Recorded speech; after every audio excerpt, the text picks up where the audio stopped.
हमारी परंपराओं ने इन गौरव गाथाओं को जीवंत रखा। साथियों, अगर हमें भारत को भविष्य में सफलता के शिखरों तक ले जाना है तो हमें अतीत के संकुचित नजरियों से भी आजाद होना पड़ेगा। इसलिए आजादी के अमृत काल में देश ने गुलामी की मानसिकता के मुक्ति का प्रण फूंका है। वीर बाल दिवस देश के उन पंच प्राणों के लिए प्राणवायु की तरह है। साथियों, इतनी कम उम्र में साहबजादों के इस बलिदान में हमारे लिए एक और बड़ा उपदेश छिपा हुआ है। आप उस दौर की कल्पना करिए, औरंगजेब के आतंक के खिलाफ, भारत को बदलने के उसके मंसूबों के खिलाफ गुरु गोविंद सिंह जी पहाड़ की तरह खड़े थे। लेकिन जोरावर सिंह साहब और फतेह सिंह साहब जैसे कम उम्र के बालकों से औरंगजेब और उसकी सल्तनत की क्या दुश्मनी हो सकती थी। दो निर्दोष बालकों को दीवार में जिंदा चुनवाने जैसी दरिंदगी क्यों की गई? वो इसलिए क्योंकि औरंगजेब और उसके लोग गुरु गोविंद सिंह के बच्चों का धर्म तलवार के दम पर बदलना चाहते थे। जिस समाज में, जिस राष्ट्र में उसकी नई पीढ़ी जोर जुल्म के आगे घुटने टेक देती है, उसका आत्मविश्वास और भविष्य अपने आप मर जाता है। लेकिन भारत के वो बेटे, वो वीर बालक मौत से भी नहीं घबराए।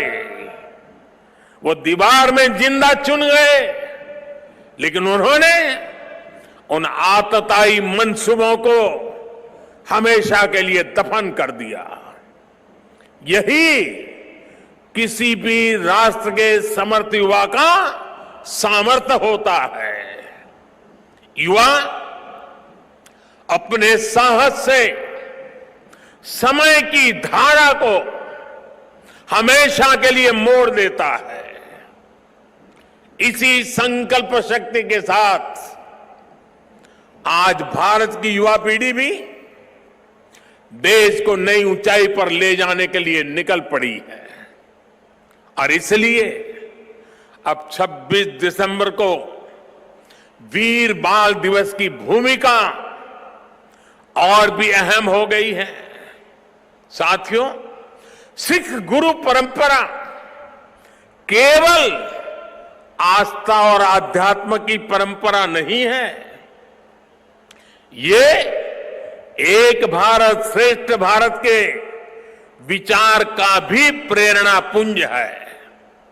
हमारे पवित्र गुरु ग्रंथ साहब से बड़ा इसका उदाहरण और क्या हो सकता है। इसमें सिख गुरुओं के साथ साथ भारत के अलग अलग कोणों से 15 संतों और 14 रचनाकारों की वाणी समाहित है। इसी तरह आप गुरु गोविंद सिंह जी की जीवन यात्रा को भी देखिए। उनका जन्म पूर्वी भारत में पटना में हुआ। उनका कार्यक्षेत्र उत्तर पश्चिमी भारत के पहाड़ी अंचलों में रहा और उनकी जीवन यात्रा महाराष्ट्र में पूरी हुई। गुरु के पंच प्यारे भी देश के अलग अलग हिस्सों से थे। और मुझे तो गर्व है कि पहले पंच प्यारों में एक उस धरती से भी था, द्वारिका से, गुजरात से, जहां मुझे जन्म लेने का सौभाग्य मिला है। व्यक्ति से बड़ा विचार, विचार से बड़ा राष्ट्र, राष्ट्र प्रथम का ये मंत्र गुरु गोविंद सिंह जी का अटल संकल्प था। जब वो बालक थे तो ये प्रश्न आया कि राष्ट्र धर्म की रक्षा के लिए बड़ी बलिदान की जरूरत है। उन्होंने अपने पिता से कहा कि आपसे महान आज कौन है, ये बलिदान आप दीजिए।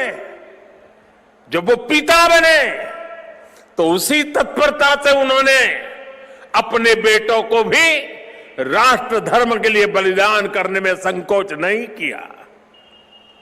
जब उनके बेटों का बलिदान हुआ तो उन्होंने अपनी संगत को देखकर कहा, 4 मुए तो क्या हुआ, जीवत कई हजार।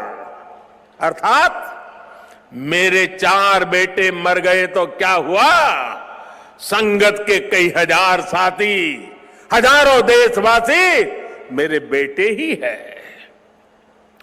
देश प्रथम, नेशन फर्स्ट को सर्वोपरि रखने की ये परंपरा हमारे लिए बहुत बड़ी प्रेरणा है। इस परंपरा को सशक्त करने की जिम्मेदारी आज हमारे कंधों पर है। साथियों, भारत की भावी पीढ़ी कैसी होगी, ये इस बात पर भी निर्भर करता है वो किससे प्रेरणा ले रही है। भारत की भावी पीढ़ी के लिए प्रेरणा का हर स्रोत इसी धरती पर है। कहा जाता है कि हमारे देश भारत का नाम जिस बालक भारत के नाम पर पड़ा वो सिंहों और दानवों तक संहार करके थकते नहीं थे। हम आज भी धर्म और भक्ति की बात करते हैं तो भक्तराज प्रहलाद को याद करते हैं। हम धैर्य और विवेक की बात करते हैं तो बालक ध्रुव का उदाहरण देते हैं। हम मृत्यु के देवता यमराज को भी अपने तप से प्रभावित कर लेने वाले नचिकेता को भी नमन करते हैं। जिस नेत्री नचिकेता ने बाल्यकाल में यमराज को पूछा था, व्हाट इज डेथ, मृत्यु क्या होता है। हम बाल राम के ज्ञान से लेकर उनके शौर्य तक, वशिष्ठ के आश्रम से लेकर विश्वामित्र के आश्रम तक, उनके जीवन में हम पग पग पर आदर्श देखते हैं। प्रभु राम के बेटे लव कुश की कहानी भी हर मां अपने बच्चों को सुनाती है। श्री कृष्ण भी हमें जब याद आते हैं तो सबसे पहले कान्हा की वो छवि याद आती है जिनकी बंशी में प्रेम के स्वर भी है और वो बड़े बड़े राक्षसों का संहार भी करते हैं। उस पौराणिक युग से लेकर आधुनिक काल तक वीर बालक बालिकाएं भारत की परंपरा का प्रतिबिंब रहे हैं। लेकिन साथियों, आज एक सच्चाई भी मैं देश के सामने दोहराना चाहता हूं। साहबजादों ने इतना बड़ा बलिदान और त्याग किया, अपना जीवन न्योछावर कर दिया, लेकिन आज की पीढ़ी के बच्चों को पूछेंगे तो उनमें से ज्यादातर को उनके बारे में पता ही नहीं है। दुनिया के किसी देश में ऐसा नहीं होता है कि इतनी बड़ी शौर्य गाथा को इस तरह भुला दिया जाए। मैं आज के इस पावन दिन इस चर्चा में नहीं जाऊंगा कि पहले हमारे यहां क्यों वीर बाल दिवस का विचार तक नहीं आया, लेकिन ये जरूर कहूंगा कि अब नया भारत दशकों पहले हुई एक पुरानी भूल को सुधार रहा है। किसी भी राष्ट्र की पहचान उसके सिद्धांतों, मूल्यों और आदर्शों से होती है। हमने इतिहास में देखा है जब किसी राष्ट्र के मूल्य बदल जाते हैं तो कुछ ही समय में उसका भविष्य भी बदल जाता है। और ये मूल्य सुरक्षित तब रहते हैं जब वर्तमान पीढ़ी के सामने अपने अतीत के आदर्श स्पष्ट होते हैं। युवा पीढ़ी को आगे बढ़ने के लिए हमेशा रोल मॉडल्स की जरूरत होती है। युवा पीढ़ी को सीखने और